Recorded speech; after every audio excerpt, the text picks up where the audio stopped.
Bagaimana cara pandemi corona menggoyang Indonesia? Bukan melalui virusnya, tapi melalui propaganda ketakutan.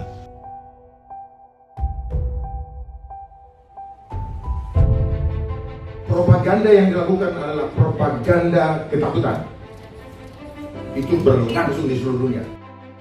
Apa proteksi dan solusi terkuat menghadapi virus corona? Bukan antibiotik yang mampu mengatasi virus, tapi imun tubuh. Contohnya interferon, yang diproduksi tubuh dalam melawan kanker termasuk virus. Maka peperangan antara virus dengan manusia adalah soal adu cepat. Siapa yang lebih dulu bisa beradaptasi? Virus dengan mutasi genetiknya atau manusia dengan kekebalan imun tubuhnya? Mengapa? Tanpa propaganda ketakutan, virus corona seharusnya tidak berbahaya bagi Indonesia. Pertama, virus corona bukan virus flu burung, juga bukan SARS dan MERS. Tingkat kematiannya jauh lebih kecil. Kecuali tubuh penderita terlanjur sudah lemah, sehingga berpotensi mengalami kegagalan sistem imun seperti cytokine storm. Maka jangan hanya fokus menguatkan tubuh untuk meningkatkan imun, baik dengan latihan, diet, dan lainnya. Tapi juga penting terbebas dari aktivitas, diet, dan semua hal yang melemahkan imun tubuh, termasuk berita-berita dan propaganda menakutkan terkait corona. Kedua, virus corona itu tidak bisa bertahan di lingkungan bertemperatur panas seperti di Indonesia. Jadi virus itu pas melayang di udara, dia akan mati dengan sendirinya. Jadi bila imun tubuh kita bagus, sebenarnya virus corona sulit menyebar di daerah tropis seperti Indonesia. Berbeda dengan Tiongkok, yang saat virus merebak, temperaturnya dingin. Italia, Prancis, Iran, Wuhan, Korea, Jepang, Seattle, Washington, New York, ternyata bila ditarik garis, tampak membentuk garis lurus, sehingga ada yang menamainya sebagai Corona Belt atau sabuk corona. Mungkin pada lintang tersebut, suhu bagus untuk berkembang biaknya virus. Diketahui menurut data dari BMKG, suhu rata-rata di Indonesia malah 35 sampai dengan 37 derajat Celcius. Iklim di Indonesia itu 26 sampai 30 derajat. Virus itu hanya akan ada di udara selama maksimal 3 menit pada suhu 20 sampai 25 derajat. Sehingga jika di suhu kita di 26 sampai 30 derajat pas pada saat siang-siang, virus itu tidak akan mampu bertahan lebih dari 1 menit. Ini tidak bisa dibandingkan dengan Italia. Italia suhunya 6 derajat, sementara virus ini bisa bertahan selama 3 jam di lingkungan pada suhu 10 sampai 15 derajat. Sementara di New York kemarin 10 sampai 12 derajat, di Italia 6 derajat. Itu sebabnya korban di dua negara itu lebih banyak, karena begitu mereka keluar mereka akan terekspos. Sementara di tempat kita masih dilindungi oleh sinar matahari dan oleh suhu. Jadi harusnya Indonesia aman. Jadi sekali lagi, tanpa propaganda ketakutan, virus corona seharusnya tidak berbahaya bagi bangsa Indonesia. Ketakutan akibat terlalu banyak mendengar berita negatif dari medsos dan lain-lain, termasuk lingkungan di sekitar kita, membuat penularan virus corona menjadi semakin dahsyat. Mengapa demikian? 1. Ketakutan adalah hal yang menular, dan ketakutan mampu ditularkan dengan sangat cepat. 2. Ketakutan menghasilkan hormon stres yang melemahkan imun tubuh. Corona yang awalnya tak menimbulkan penyakit bagi yang imun tubuhnya masih kuat, sekarang leluasa merajalela karena imun tubuh masyarakat sudah dilemahkan oleh ketakutan. Saat imun tubuh turun, virus corona yang tadinya tidak mampu membuat kita sakit, sekarang jadi mampu. Karena kita sendiri yang meruntuhkan benteng pertahanan tubuh kita dengan stres. Virus corona sendiri tidak bertambah kuat.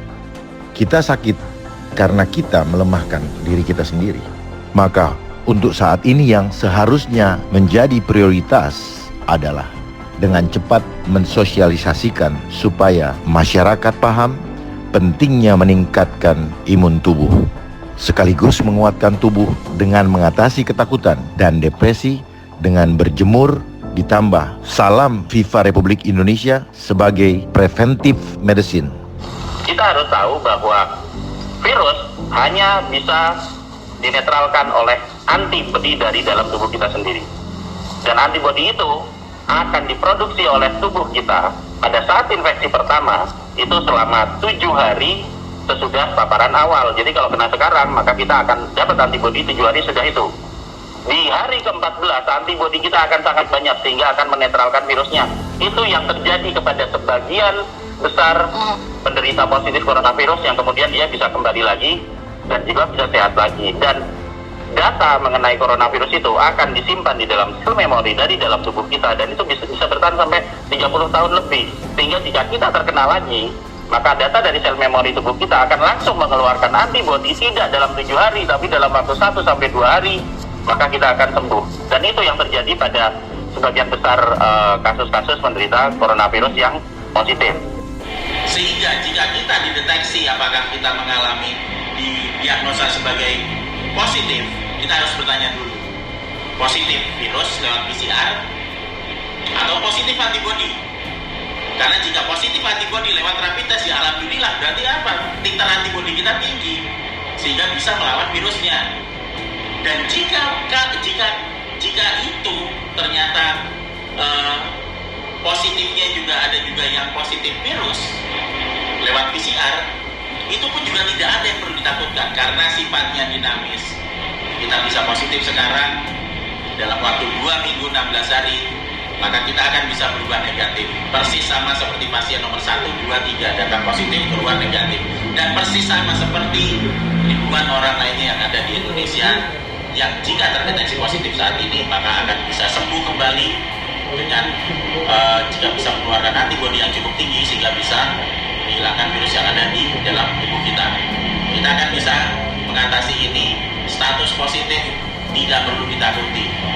Jadi kalau sekarang kita dites lalu hasilnya corona positif, harusnya senang bukan takut. Karena dalam hitungan minggu kita akan kebal corona, bahkan 30 tahun ke depan.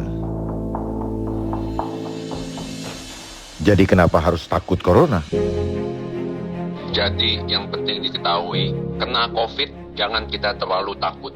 Karena 80-90% orang kena COVID, dia akan sembuh dan nantinya membentuk kekebalan tubuh ya, sehingga nggak terkena lagi. Kasus yang terkena lagi itu sangat sedikit. Tapi yang kita takutin itu orang kena COVID menjadi buruk keadaannya, yang diduga karena terjadi reaksi kimia yang disebut cytokine storm. Dari penelitian-penelitian yang udah ada, ya, dari kasus-kasus yang sudah terjadi di Cina dan di negara-negara lain, cytokine storm itu sebabnya apa? Satu, karena penderita itu enggak makan yang sehat ya. Jadi diduga kalau seseorang memakan plant-based diet, kemungkinan cytokine storm itu menjadi jauh lebih kecil. Bahkan menurut peneliti di Cina belum ada pasien yang meninggal atau belum ada pasien COVID yang dirawat yang plant-based diet. Cytokine storm ini bisa dipicu juga dengan pengobatan yang salah. Ya, beberapa obat tertentu kalau dimakan malahan bisa menimbulkan cytokine storm. Maka itu jangan kita so jago self-medicated ya. Kalau bukan dokter atau yang mengerti benar-benar, jangan coba-coba main beli obat online dan itu coba obatin sendiri. Ketiga, kita pelajari kasus-kasus kematian ya, terutama yang ada di Indonesia bisa meninggal. Kenapa? Saya pelajarin mereka panik ya. Panik, sama kecewa, sama sakit hati dan segala macam lah, pokoknya dalam kondisi yang kurang baik gitu. Akhirnya meninggal paginya. Jadi kalau salah satu pencegahan cytokine storm itu, kita nggak boleh panik, nggak boleh marah, nggak boleh kecewa, nggak boleh sedih. Jadi juga kadang-kadang mereka yang dirawat di rumah sakit rujukan, mereka sangat menderita, sangat depresi, mau pulang nggak bisa, diisolasi segala macam. Akhirnya hari ketiga, keempat, kelima memburuk keadaannya karena saya duga karena cytokine storm, karena marah-marah, kurang tidur ya. Nah itu bisa menimbulkan hal tersebut. Nah juga makanan yang diberikan di situ juga bukan plant-based diet, mungkin kekurangan minum air juga ya karena lagi keadaannya panik, sedih segala macam. Yang keempat, jangan lupa kita tidur cukup, nggak boleh kita sampai larut malam ikutin berita-berita ini sampai kurang tidur. Santai aja, kita orang yang beriman harus percaya bahwa semuanya Tuhan yang memberikan, Tuhan yang mengambil. Dan jangan depresi, jangan panik, ada yang sampai kena emah, kita udah melakukan yang terbaik. Kalau tadi saya katakan kalau kena jangan takut karena 80-90% sembuh. Yang kita takutkan adalah cytokine storm itu. Apa proteksi dan solusi terkuat supaya kita semua aman dari corona dan cytokine storms? Ada 3 langkah untuk membantu memperkuat tubuh dan imun kita serta menetralisir akibat buruk dari propaganda ketakutan corona. Inilah sesungguhnya jaring pengaman program social distancing supaya pandemi ini cepat berlalu.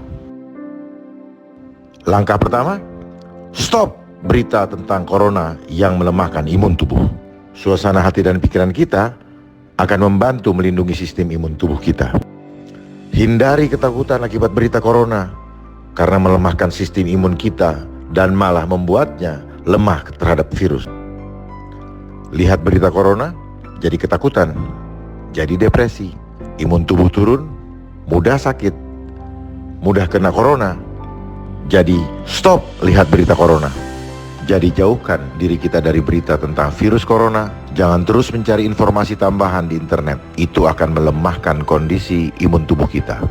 Hindari mengirim pesan yang melemahkan kepada orang lain karena malah berpotensi membuat mereka jadi depresi. Jadi tidak perlu berebut stok makanan, bahkan masker. Untuk yang imun tubuhnya kurang baik, penting untuk jangan cemas dan khawatir. Yang penting, rajin latihan, perkuat imun tubuh dengan pola hidup, makan, minum, istirahat yang cukup, dan latihan jasmani yang tepat, yaitu yang nyaman buat meridian dan sel tubuh. Jadi tak perlu cemas. 1. Bila kehabisan masker, hand sanitizer, atau sabun cuci tangan. 2. Bila ada keluarga yang batuk, bersin, atau pilek. Ketiga, saat ke rumah sakit ternyata kapasitas rumah sakit tak cukup. Ingat, kita masih punya proteksi terkuat, yaitu imun tubuh kita. Masker, hand sanitizer, sabun, physical distancing, dan lain-lain membantu jaga kita dari luar. Namun imun menjaga di dalam. Pertama, ajarkan kepada keluarga mengatasi dini di rumah dulu sebelum ke rumah sakit. Caranya, lindungi saluran nafas kita. Seringlah minum air putih hangat 10 menit sekali. 3 teguk sekali minum. Tujuannya untuk membilas virus bila ada ke dalam lambung. Virus musnah saat di lambung. Paru-paru jadi aman, dan bila terasa lebih nyaman, teruskan minum air putih hangat sampai keluhan hilang. Langkah kedua, hindarkan hal yang melemahkan tubuh, terutama imun kita. Pertama, jangan tidur di atas jam 10 malam. Kedua, jangan lama-lama main HP atau internet, apalagi game. 3. Pilih makanan minuman yang nyaman meridian. Contoh, minum yang hangat, jangan minum yang dingin. Hindari makan daging selama pandemi berlangsung. Makan plant-based diet. Langkah ketiga, lakukan proteksi dan solusi terkuat supaya kita semua aman dari corona dan cytokine storm. Rajinlah berjemur jam 10 pagi, ditambah salam FIFA Republik Indonesia untuk memproduksi interferon dan serotonin yang optimal. Penting, teknik salam FIFA Republik Indonesia harus tepat. Ada 3 unsur penting yang tidak boleh dikurangi dari prosedur jemur dengan salam FIFA Republik Indonesia ini. Pertama, salam FIFA Republik Indonesia. Kedua, nafas bayi. Dan ketiga, tersenyum. Apabila hanya berjemur saja tanpa salam FIFA Republik Indonesia, nafas bayi, dan tersenyum, maka manfaatnya sangatlah kecil. Bagaimana kita tahu apakah hasil jemurnya sudah optimal? Jangan lupa ukur.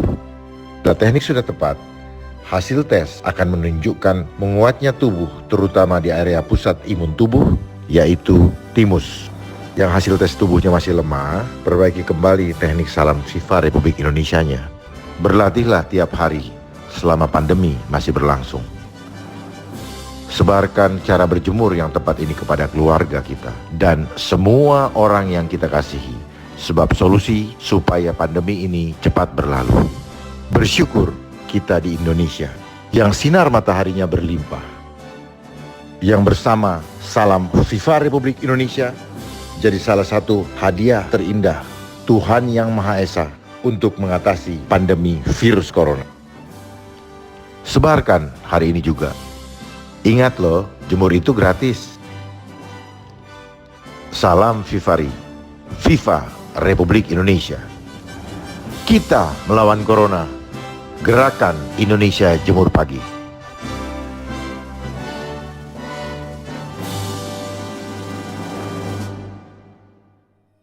Sambil berjemur, lakukan gerakan ini.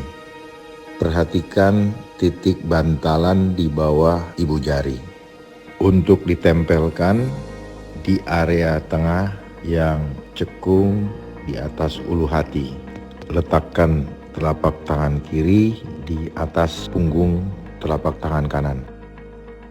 Ingat, selalu tersenyum dan gunakan nafas bayi.